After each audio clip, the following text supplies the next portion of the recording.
4 నెలలుగా అడవులు పట్టుకుని తిరుగుతున్నా వాడిని పట్టుకోలేకపోయాం. వాడిని పట్టించిన వాడికి 5,000 నజరానా ప్రకటించండి.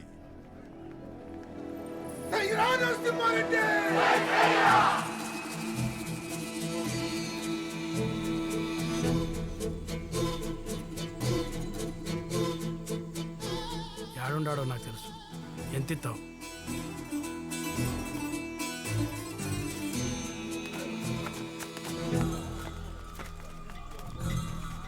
ఇంకా ఎంత దూరం పోను? వచ్చేసినాము. అడిగిన రకం ఇస్తావుగా? అడిగిన దానికన్నా ఎక్కువ ఇస్తా, చూపించు.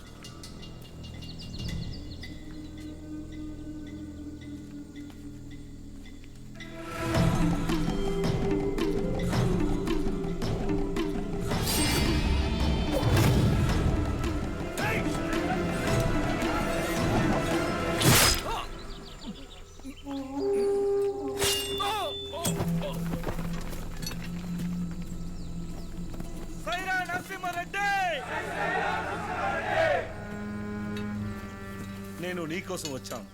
వీడు బహుమానం ఆశపడి వచ్చాడు, ద్రోహి. అందుకే ఈ బహుమానం ఇచ్చాను. ఎవరు నువ్వు? రాజపాండి.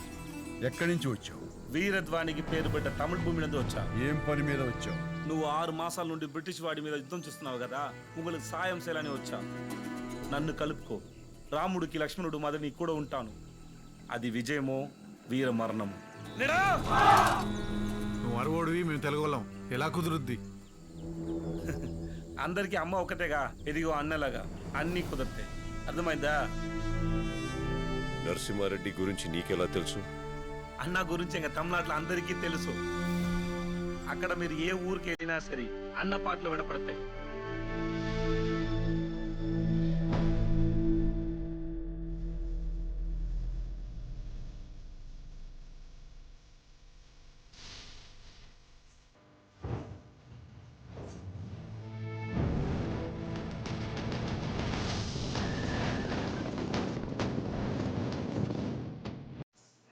ఉద్యమానికి గొప్ప సాయం చేస్తున్నారు. పరిచయం ఉన్నట్లే చెప్పారు. ఆయన మీకు తెలుసా? ఉద్యమంలో ఉన్నాను. వీరుడి గురించి తెలియని వాళ్ళు ఎవరుంటారు? క్షమించాలి, మీ అనుమతి లేకుండా పాట కలిపాను.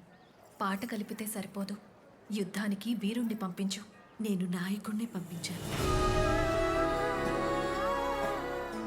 ఆయన భార్యని.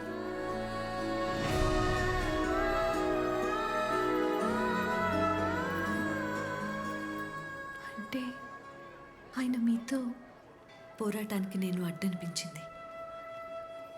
తన్ని స్వేచ్ఛగా వదిలేశాను. ఆయన్ని వదిలి ఉండటం మీకు బాధ అనిపించట్లేదా? జీవితానికి సరిపడా ప్రేమనిచ్చాడుగా. అవును, ఇచ్చాడు.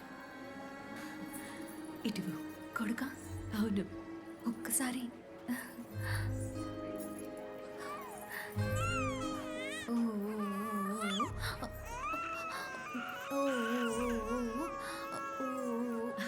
ఏమైంది నాన్న? ఊరుకో. ఇటువంటి ఊరుకో దా నాన్న, దా. అయ్యో లేదు, ఊరుకో నాన్న, ఊరుకో ఊరుకో.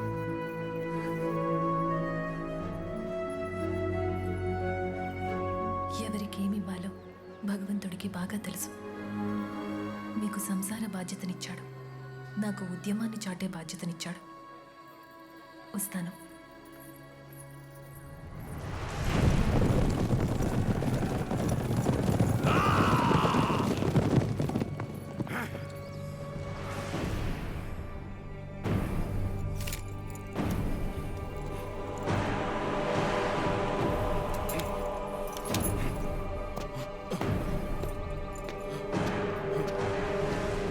ఏం జరిగింది? ఈ రేనాడు గడ్డకి స్వతంత్రాన్ని ప్రకటిస్తున్నా. భరతగడ్డ మీద తెల్లవాడిని తరిమి తరిమి కొడతాం.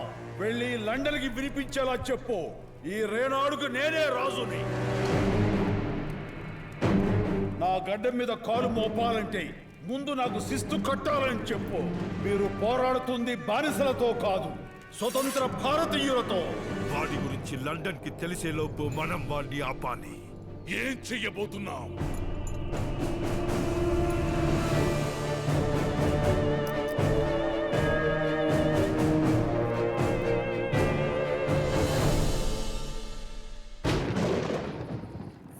ఇదేంటమ్మా ఇలా హఠాత్తుగా వచ్చారు? మనసెందుకో కీడు శంకిస్తుంది నరసింహ. కుటుంబం అంతా నీ కోసం కలవరిస్తుంది. చూసెళ్దామని వచ్చామయ్యా. దేనికమ్మా భయం? నన్ను కంటికి రెప్పలా చూసుకునే సైన్యం అంతా నా చుట్టూ ఉంది. నేనంటే ప్రాణమిచ్చే వీరారెడ్డి లాంటి మిత్రులు ఉన్నారు. నాకేం కాదమ్మా, నువ్వు ధైర్యంగా ఉండు. వీడిని రాజుని చేయడానికి కాదు నేను కలిసింది. ఏ నాటికైనా రేనాటికి రాజుని నేనే.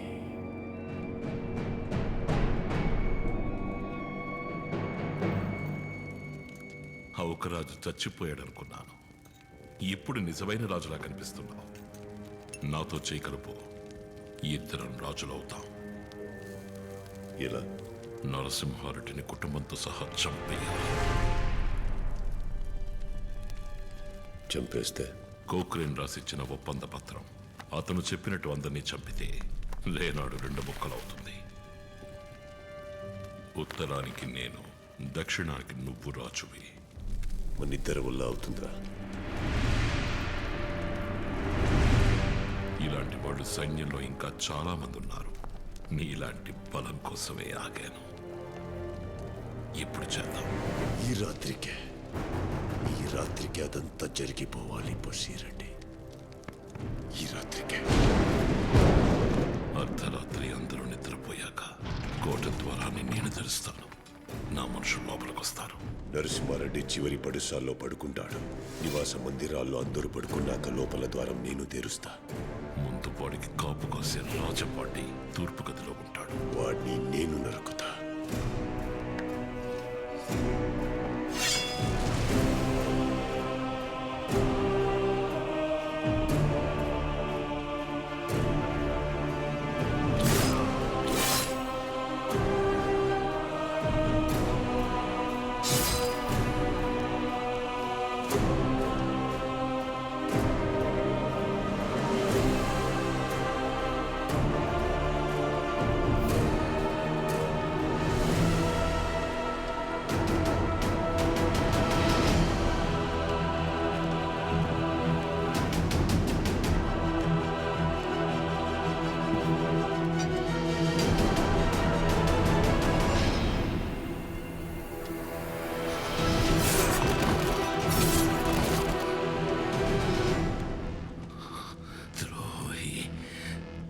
రాజద్రోహం చేశావురా.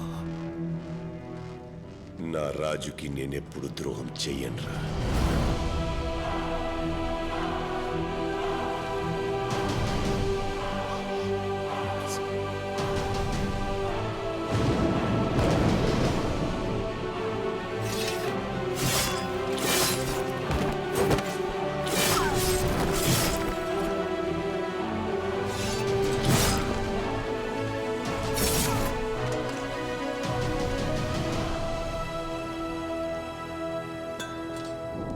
బయట శత్రువుని గెలవాలంటే లోపల ఉన్న శత్రువులు ఎవరో తెలియాలి.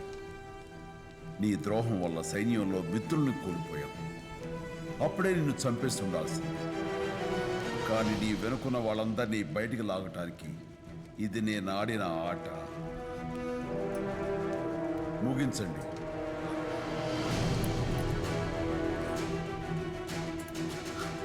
అన్నా, గుండెల్లో వద్దు, వీరుడు అయిపోతాడు.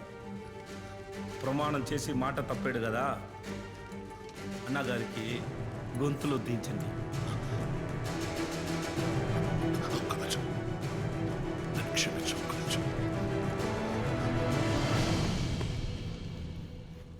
క్షమాపణ అడిగిన వాడు బతకూడదు బషీరెడ్డి.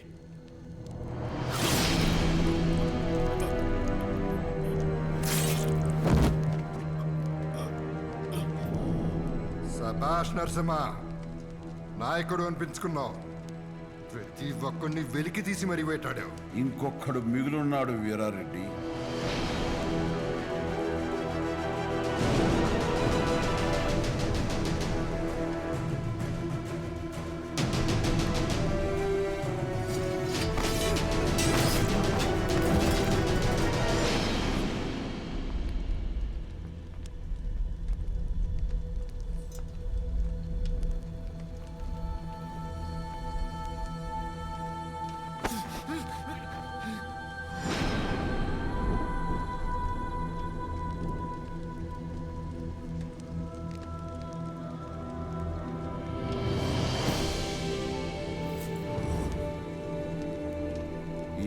మీద ఆశ భయం ఉన్నంత వరకు ఇలాంటి వాళ్ళు పుడుతూనే ఉంటారు.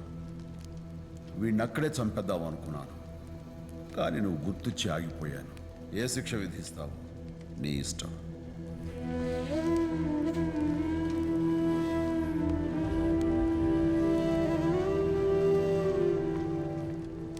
ఉద్యమానికి ద్రోహం చేసిన వాడు కొడుకైన మరణ శిక్షే.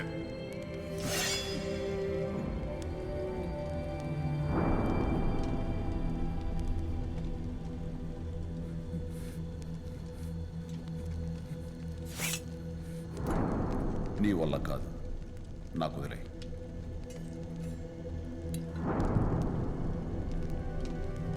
చంపేవాణ్ణి